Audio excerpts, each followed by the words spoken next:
11 मार्च साल 2011, एक ऐसा दिन जो जापान ही नहीं पूरी दुनिया के इतिहास में हमेशा के लिए दर्ज हो गया। उस दिन सब कुछ सामान्य लग रहा था। लोग अपने काम में व्यस्त थे, बच्चे स्कूल में पढ़ाई कर रहे थे, ऑफिसों में मीटिंग्स चल रही थीं। अचानक जमीन कांपने लगी। ये सिर्फ एक छोटा मोटा भूकंप नहीं था, ये था 9.1 तीव्रता का महाभूकंप, जिसे आज तक के सबसे शक्तिशाली भूकंपों में गिना जाता है। पर असली तबाही तो इसके बाद शुरू हुई। जैसे ही जमीन हिली, प्रशांत महासागर की गहराई में हलचल मच गई। समंदर ने गुस्से में आकार लेना शुरू किया। कुछ ही पलों में समंदर से उठी 40 मीटर यानी लगभग 130 फीट ऊंची सुनामी लहरों ने जापान के तटवर्ती इलाकों की तरफ बढ़ना शुरू कर दिया। इन लहरों की स्पीड थी 700 किलोमीटर प्रति घंटा, इतनी तेज कि किसी को संभलने का मौका ही नहीं मिला। जापान के खूबसूरत तटवर्ती शहर सेंदई, फुकुशिमा और मियागी कुछ ही मिनटों में पानी में डूब गए। घरों की जगह मलबा, सड़कों की जगह समंदर और रौनक की जगह सन्नाटा बस गया। ये सुनामी सिर्फ एक प्राकृतिक आपदा नहीं थी, ये एक जीवित नर्क था। सिर्फ 8 मिनट का वक्त मिला था अलार्म बजने और सुनामी आने के बीच। अब आप सोचिए, 8 मिनट में कोई क्या कर सकता है। जो लोग भाग पाए वो बच गए, लेकिन हजारों लोग जो अपने घरों में, दफ्तरों में, अस्पतालों में थे, वो कुछ ही मिनटों में समंदर की उन लहरों में समा गए। इस सुनामी में 15,000 से ज्यादा लोग मारे गए, 2.28 लाख से ज्यादा लोग बेघर हो गए, हजारों बच्चों ने अपने माता पिता खो दिए और एक देश ने अपनी आधी अर्थव्यवस्था, हजारों स्कूल, अस्पताल, ब्रिज और रेलवे लाइनें गंवा दी। सबसे भयानक बात ये थी कि ये tsunami Fukushima nuclear power plant तक पहुंच गई, जिससे रेडिएशन रिसने लगा और वो आपदा अब एक न्यूक्लियर डिजास्टर बन गई। जापान को तब न सिर्फ कुदरत से लड़ना पड़ा, बल्कि रेडिएशन से भी। अब सोचिए, एक ऐसा देश जो पहले से ही प्राकृतिक आपदाओं से जूझता आ रहा है। 1300 सालों में जापान ने 143 से भी ज्यादा सुनामियों को झेला है। सिर्फ 1741 की सुनामी में तो लहरें 90 मीटर तक ऊंची थीं और भूकंप सिर्फ 2022 में ही 300 से ज्यादा भूकंप रिकॉर्ड किए गए थे। कभी कभी तो एक ही दिन में 3 से 4 झटके महसूस होते हैं। यही वजह है कि जापान दुनिया का इकलौता देश है जहां भूकंप ड्रिल्स अनिवार्य हैं। यहाँ बच्चे स्कूल में सीखते हैं कि भूकंप के वक्त क्या करना है। यहाँ की हर इमारत को अर्थक्वेक रेजिस्टेंट बनाया गया है। यहाँ मेट्रो से लेकर बिल्डिंग तक सब कुछ डिजाइन किया गया है, इस उम्मीद के साथ कि अगली आपदा में शायद ये चीजें बचा सकें। लेकिन सवाल ये है कि बार बार ऐसी आपदाओं को झेलने वाला देश आखिर कैसे इतना मजबूत बना? जवाब है प्लानिंग और इंजीनियरिंग। 2011 के विनाश के बाद जापान ने एक ऐसा इंफ्रास्ट्रक्चर तैयार किया जो शायद पूरी दुनिया के लिए एक मिसाल है। जापान ने समुद्र किनारे एक विशालकाय सुनामी प्रोटेक्शन वॉल बनाई, जो न सिर्फ आने वाली लहरों को रोकती है बल्कि शहरों को वक्त भी देती है खुद को बचाने का। इतना ही नहीं, जापान ने अर्ली वार्निंग सिस्टम्स को पहले से भी ज्यादा हाईटेक बना दिया है। अब जैसे ही समंदर में हलचल होती है, कुछ ही सेकंड्स में पूरे इलाके में अलर्ट पहुंच जाता है। जापान ने ये साबित किया है कि अगर इंसान चाहे तो वो कुदरत की सबसे बड़ी मार से भी लड़ सकता है, पर शर्त है तैयारी की, समझदारी की और टेक्नोलॉजी की। तो अगली बार जब आप सुने कि जापान में फिर से भूकंप आया, तो ये मत सोचिए कि बेचारे जापान वाले, बल्कि ये सोचिए कि वाह, ये लोग हर बार गिरकर भी फिर से खड़े हो जाते हैं। लेकिन शायद कुदरत का इरादा यहीं खत्म नहीं हुआ था। इस भीषण आपदा के बीच जापान का फुकुशिमा दाइची न्यूक्लियर प्लांट भी बुरी तरह से प्रभावित हुआ। असल में सुनामी का सबसे बड़ा असर इसी न्यूक्लियर प्लांट पर हुआ। भूकंप और पानी के प्रेशर से प्लांट की सुरक्षा व्यवस्था नाकाम हो गई और रेडियोएक्टिव लीक शुरू हो गया।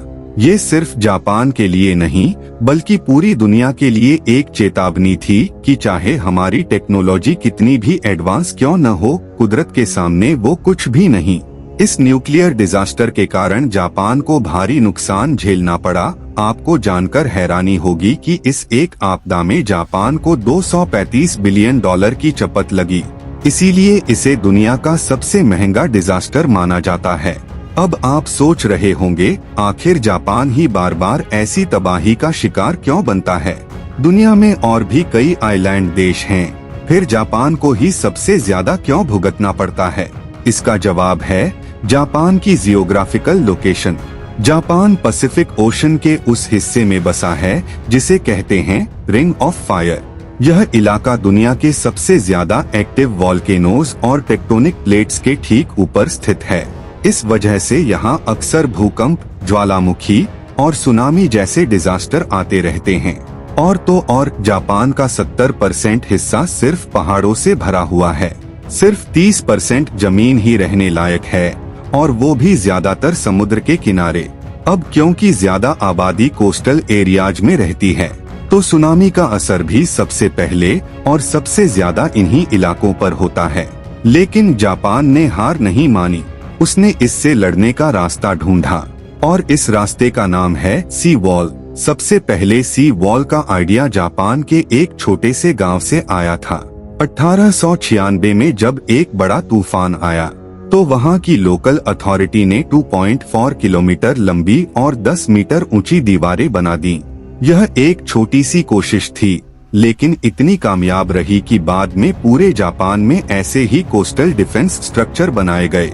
मगर 2011 की सुनामी ने दिखा दिया कि ये दीवारें भी नाकाफी हैं। उस वक्त लहरें 12 से 15 मीटर तक ऊंची थीं, जबकि दीवारें सिर्फ 8 मीटर की थीं। नतीजा, लहरें इनसे ऊपर निकल गईं। हालांकि इन वॉल्स ने काफी हद तक प्रेशर को रोका, पर कई जगह तो पूरी की पूरी दीवारें भी टूट गईं। इसी से जापान ने सीखा और 2011 के बाद तय किया, अब और बड़ी और मजबूत सी वॉल्स बनाई जाएंगी। इसके लिए सरकार ने $12 बिलियन का बजट तय किया, और अब जापान के ईस्ट कोस्ट पर 400 किलोमीटर लंबी और 15 मीटर ऊंची सी वॉल्स बनाई जा रही हैं। इन दीवारों की खास बात यह है कि इनकी फाउंडेशन 25 मीटर गहराई तक जाती है। इनका डिजाइन कर्व शेप में है, ताकि लहरें टकराकर वापस मुड़ जाएं, और इनकी चौड़ाई भी पहले से ज्यादा रखी गई है।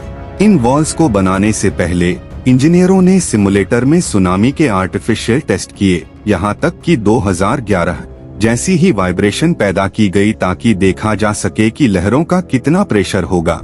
और इन सभी टेस्ट्स के बाद ही नया डिजाइन फाइनल किया गया। जापान ने सिर्फ सी वॉल्स ही नहीं बनाई, बल्कि समंदर में ब्रेकवाटर्स भी खड़े किए हैं, ताकि जब लहरें आएं, तो पहले उनका प्रेशर समुद्र के अंदर ही टूट जाए। हालांकि इन दीवारों को लेकर लोकल लोग थोड़े परेशान हैं।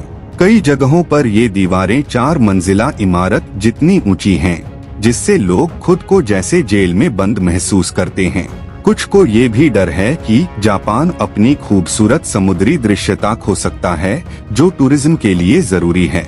लेकिन जापान ये भी जानता है कि ये वॉल्स परमानेंट सॉल्यूशन नहीं है, क्योंकि भविष्य में एक और डिजास्टर आ सकता है, जिसे जापान लेवल 2 सुनामी कहता है।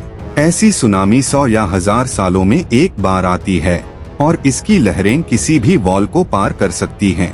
इसलिए जापान ने इसके लिए भी एक नया प्लान तैयार किया है, सुनामी कंट्रोल पार्क्स। यहाँ पेड़ों की दीवारें होंगी, जो न सिर्फ लहरों का प्रेशर तोड़ेंगी, बल्कि जब पानी वापस जाएगा, तो अपने साथ आए भारी सामान को शहर तक पहुँचने से रोकेंगी। जापान की ये सी वॉल्स एक इंजीनियरिंग मार्वल हैं, एक ऐसी मिसाल जो दुनिया को बताती है कि तैयारी, हिम्मत और टेक्नोलॉजी के दम पर इंसान किसी भी आपदा का सामना कर सकता है। पर सच ये है कि दीवारें हमेशा के लिए सुरक्षा नहीं देती। ये सिर्फ हमें थोड़ा और वक्त देती हैं, ताकि हम बच सकें, हम तैयार हो सकें, और शायद यही समय सबसे कीमती होता है। अब आपकी बारी है। क्या आपको लगता है कि भारत जैसे देशों को भी ऐसी सी वॉल्स बनानी चाहिए? क्या ये उपाय हमें भी अपनाने चाहिए? नीचे कमेंट करके जरूर बताएं। अगर आपको ये वीडियो स्क्रिप्ट पसंद आई हो तो लाइक करें, शेयर करें और थिंक वाईटी सब्सक्राइब करना मत भूलिए।